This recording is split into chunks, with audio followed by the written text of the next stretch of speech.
Hola a todos, mi grupo y yo en este video vamos a analizar un tema clave para entender cómo cambió el Perú en el siglo XX, la reforma agraria de 1969 impulsada por el general Juan Velasco Alvarado.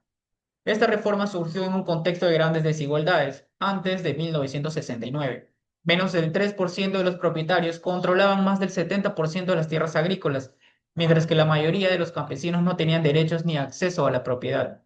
Velasco presentó la reforma agraria como una medida de justicia social con el lema: Campesino, el patrón ya no comerá más de tu pobreza.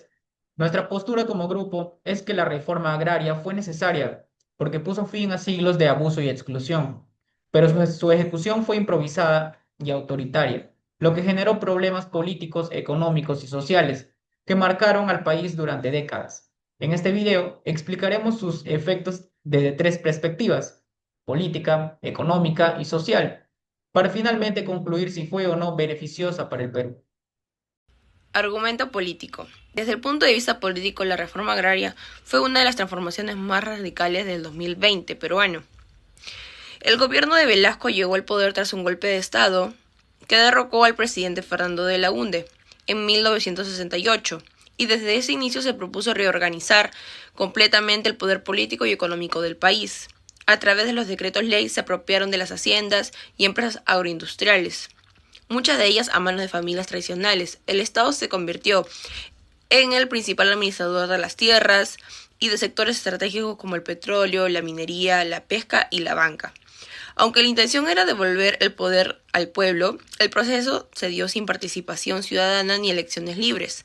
Velasco creó el SINAMOS, Sistema Nacional de Apoyo a la Movilización Social, para organizar a los campesinos, pero en la práctica fue un instrumento de control político.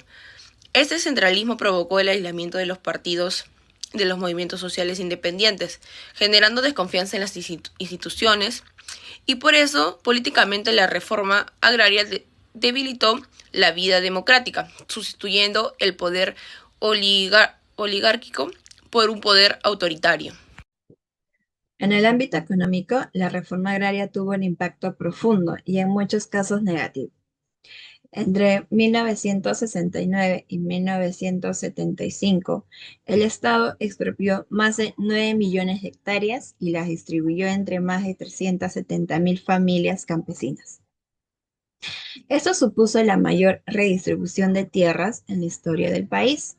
Sin embargo, las nuevas cooperativas agrícolas creadas por el gobierno no recibieron el apoyo técnico ni financiero necesario. De acuerdo con el INEI de 1985, la producción agrícola cayó alrededor del 25% durante la década de 1970. Las cooperativas empezaron a endeudarse y el Estado tuvo que subsidiarlas. Además, la deuda externa se disparó. Pasó de 600 millones de dólares en 1968 a más de 4.000 millones en 1975, según el Banco Central de Reserva del Perú. El déficit fiscal aumentó y por ello la inflación empezó a crecer rápidamente hacia fines de la década. Otro efecto económico importante fue la fuga de capitales.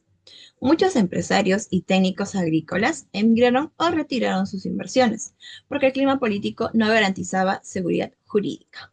En resumen, la reforma agraria logró una mejor distribución de la tierra, pero a costa de la eficiencia productiva y la estabilidad macroeconómica del país.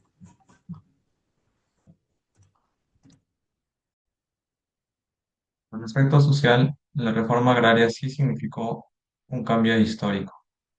Contreras y Zuloaga, 2016, nos detalla que por primera vez miles de campesinos dejaron de ser sirvientes las haciendas y se convirtieron en propietarios.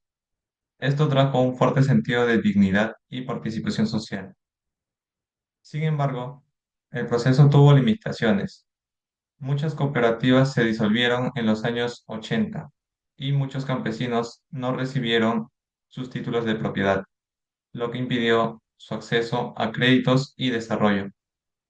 Además, la falta de oportunidades en el ámbito rural provocó una migración masiva hacia Lima y otras ciudades, provocando así un rápido crecimiento urbano En 1970, solo el 46% de los peruanos vivía en áreas urbanas, pero para 1990 esa cifra ya superaba el 70%, según lo que nos detalla INEI en 1995. Esto generó nuevos problemas sociales, tales como pobreza, desempleo y el crecimiento desordenado en los asentamientos humanos. Es por ello que socialmente la reforma agraria cambió la estructura social del Perú, pero sin lograr mejorar de forma sostenible la calidad de vida de los campesinos. En conclusión, la reforma agraria de 1969 fue una política necesaria y valiente, porque buscó eliminar siglos de injusticia en el campo peruano. No obstante, su aplicación autoritaria y desorganizada tuvo consecuencias políticas y económicas que afectaron al país durante los años 70 y 80. Podemos afirmar que fue una beneficiosa en el plan social, al liberar a los campesinos y cambiar la estructura agraria, pero negativamente en los planos políticos y económicos, porque deshabilitó las instituciones y la producción. Aún así, dejó una lección importante: los cambios profundos deben hacerse con participación democrática, planificación económica y educación técnica, para que la injusticia social no se convierta en una crisis. Gracias por su atención.